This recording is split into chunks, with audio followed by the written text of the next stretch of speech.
18th. This is the Blackman Who Reads-Aloud. I'm continuing my personal ongoing journey through the Federal Writers Project, the Alabama Slave Narratives. Today we are going to be reading a couple of recollections. Everett Ingram is the first recollection that we will be reading. He was interviewed by Preston Klein from Opelika, Alabama. My grandma raised plenty children. Uncle Everett Ingram mused, "Honey child, my grandmammy was the beatest woman to have children that you'd ever seen. I has heard that she raised so many of them that she brung a mighty heap on the block, somewhere near $1,000. Uncle Everett is a familiar figure in East Opelika, where he has lived for years. He was a right good-sized scamp at freedom time and remembers much of what he has seen and heard. He was born in Russell County, the son of Prince and Fanny Ingram. They had 7 other children: Jerry, Clara, Reuben, Jeb, Lula, Eugene, and Lucy.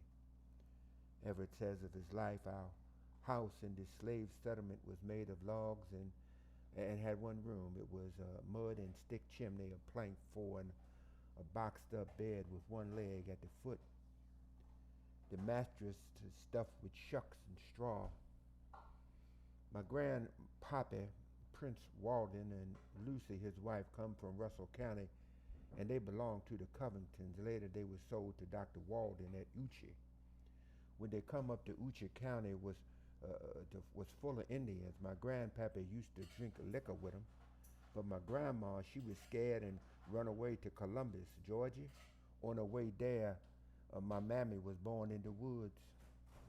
I remembers that when I was a strip of a boy, they cooked ash cake and leaves and the children ate pot liquor and bread and greens out of wooden trays with wooden spoons. They would sit under the tree and eat.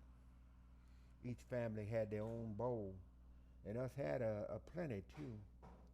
In cold weather, Mammy kept all the children in the house by the fire. My master had us in a 2-room house because my mammy was the cook and weaver. They made their own silk then too, and they raised the silkworms. Us used to get mulberry leaves to feed the silkworms with. Us used indigo, which us cooked and used for dye. Us would wear any kind of clothes on every day and Sunday, and didn't have no shoes till we was big chillin'. Old Master and old Mr. Bill and Miss Lucy Ingram lived in a big weather-boarded house with a wide hall, a chimney at each end. The kitchen was off the rest of the house. I remembers that the overseer used to whip Mammy and Pappy because they fighted so much. He used to take my mammy to the carriage to whip her. Master was in the war then. When he come home, he overseer took Mammy by the hand to the house and tell Master about having to whip her. He just shake his head sad like he was mighty good to all of us. My grandpappy was put in the speculator drove and put on the block and sold. I remembers that Mrs. read the Bible to us, and my mammy was converted by a white preacher. He baptized us. The colored folks used to use the white church and sat in the back. Oh, honey, they surely did have a good time dancing on Saturday nights, and sometimes they would dance till Sunday morning. When the corn needed shucking, it was hauled up near the crib, and on a purty moonlighted night, Master would pass around the liquor. It wouldn't be long till all was happy and had what they called the general. The general led all the hollers and songs. They surely did get that corn shucked fast too. Grandmammy was a great doctor. Used to give us turpentine and castor oil and Jerusalem oak for worms. She give us all kinds of teas too. I remembers that grandmammy was also a midwife. The Yankees come through the yard in May and told us, "You's free." The Yankees wasn't so good. They hung my mammy up in the smokehouse by her thumbs, tips of her toes just touching the floor, cause she wouldn't, cause she wouldn't agree to give up her older children. She never did either. Daddy stole both the older children, those, and went off. The Yankees stole provisions and stock and hauled them off. The news got to Onchid and everybody hid out, master with them. They hunted the money, what was hid in the colored folks' bed, nearly $2,000. The jewelry was there too. They found some money at the big house and said, "This money ain't worth damn," but they just took it just the same. I married, had a graves, then I joined a church, and I was saved. The next recollection I'll be reading is also from the Alabama slave narratives. It'll be a recollection of Hilliard Johnson. I'm trying to focus on the male recollections. I'm not trying to be sexist. I just want to read the male recollections because it's my journey. Who doing the dogs? Ruby Pickens taught, Livingston, Alabama.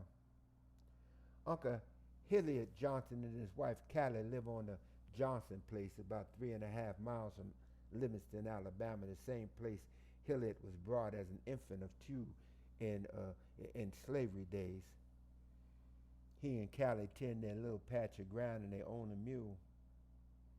White friends patch up gaps in their financial structure and everybody knows them. Uncle Hilliard pulled up his mule in front of my house and climbed down from the high seat, leaving Callie sitting placidly in the sun. He came around to the kitchen door and announced that he was here because he got the word I wanted to ask him something. "Uncle Hilliard," I said, "I want to hear all about you and your family and whom you belonged to in slavery time." Well, Miss Ruby, if you know has knowed me all these years and still don't know who I'm is and my family is and who us belong to, they ain't no use in me stopping down to tell you. Besides, I sick.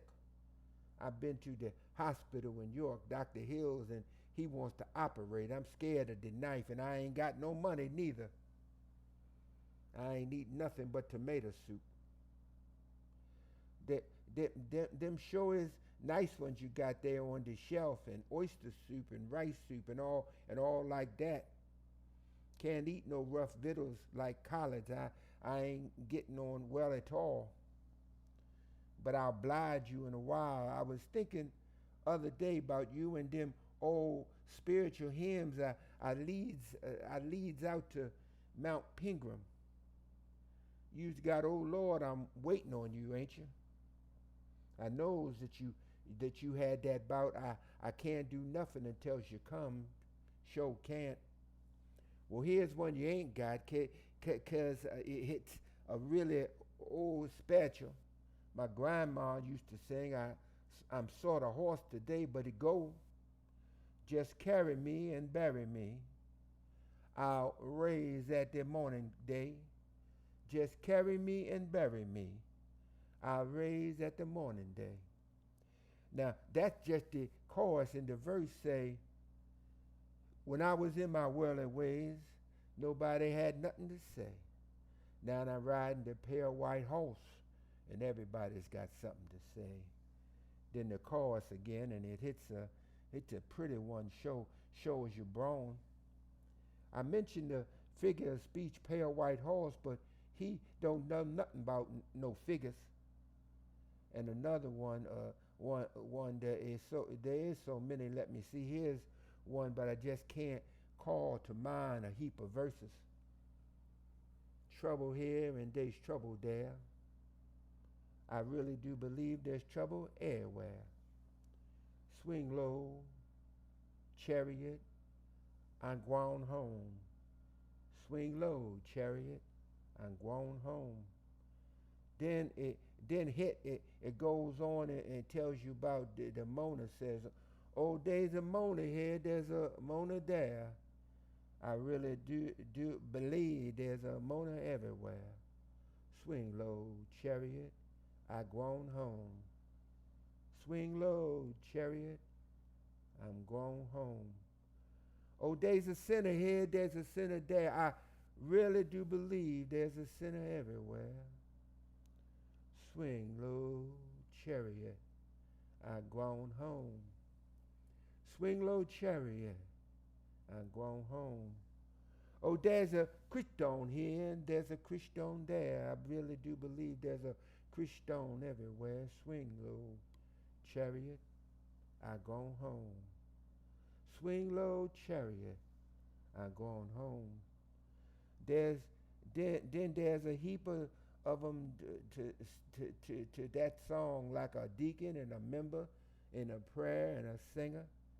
Just a whole passel of them verses, but I reckon them will do today. Now, what else you want? Case the meal is tired and I is too. Besides, I got to see a man in Cali is in the wagon and she's hot too. You know it's Cali. She's my wife, my second wife, and us got 12 children and all grown and married. Us still live on the Johnson place at 3.5 miles from Livingston, right-hand side of the board road west from town.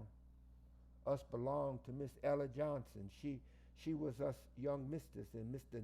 Nap Johnson that's the onlyest one I've ever known. My mammy Frances Johnson and my pappy Alf Johnson came from down about Cuba Station. Young Mrs. brought him, and I reckon him my grandma Rachel Johnson. First thing I know, us was living on the Johnson place. They was good to us, about 75 of us together. I reckon all our members, they looped the bridle rein over my feet, and they let the mule drag me all over the orchard. It hurt my head, and they beat some of us scandalous, but they was pretty good to me, I reckon. See, I wasn't so, just a young boy in slavery time, but I recall young master told Tom, a young nigger there, one time not to go to the frolic. Clean up them dishes and go to bed, he said. And Tom said, yes'm, but Ma Snap watched Tom through the dew, and after a while Tom slipped out and went away with young master right behind him. He got there and found Tom cutting ground shuffle big as anybody. Young master said, Tom, he says, Tom, didn't I tell you couldn't come to this frolic? Yes'm, said Tom, you sure did, but I just come to tell him I couldn't come. Young master didn't hurt Tom none, but I is seen him strip him plumb naked and they about killed him. I did see him kill old Collins, but they done that with a shotgun just case they couldn't control him. Did they have nigger dogs, you say? Yes, they sure did, but I'm telling you the truth. Now, some of them black folks knowed how to get away from them nigger dogs, just like they weren't there.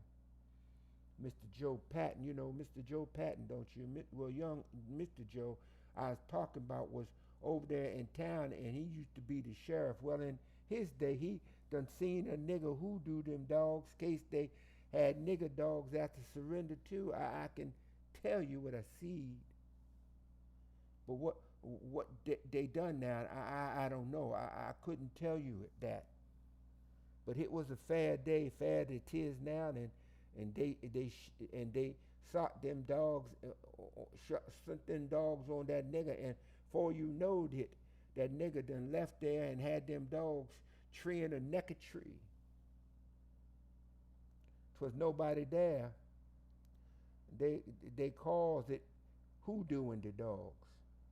And I seen hit more times than one. Time I tell you about Mr. Patton was again, 'twas a fella right here in town. I forgets his name, but he was a tall nigger. married Dennis Coleman's daughter. You remember Dennis Coleman had that gal called Hetty? Well, he married Hetty, and he whooped her up mightily. She parted on him to the sheriff, and he went to get him. I can't think what that nigger go by now, but somehow Mr. Patton couldn't catch him, and he sent them dogs on him, and they couldn't catch him. They knowed which way it went down about Bear Creek on Miss Sammy Smith's place in the Flatwoods. 'Tweren't no trouble to catch nobody down there, but them dogs couldn't do it. And first thing you know, he run back to Hattie's. Now, just give me a few tomatoes, Miss Ruby, and I must cut this short. There's a cloud coming up over yonder by Peter's wash pot, and that's where us gets a rain. I got a fair piece to go for an old man, yes'm. I said, Mike about 79 years old and poorly. And that is the end of my two recollections today. Hilliard Johnson, Who Doing the Dogs. And we also had a chance to hear the story of Everett Ingram from Opelika, Alabama. Take care and talk to you soon.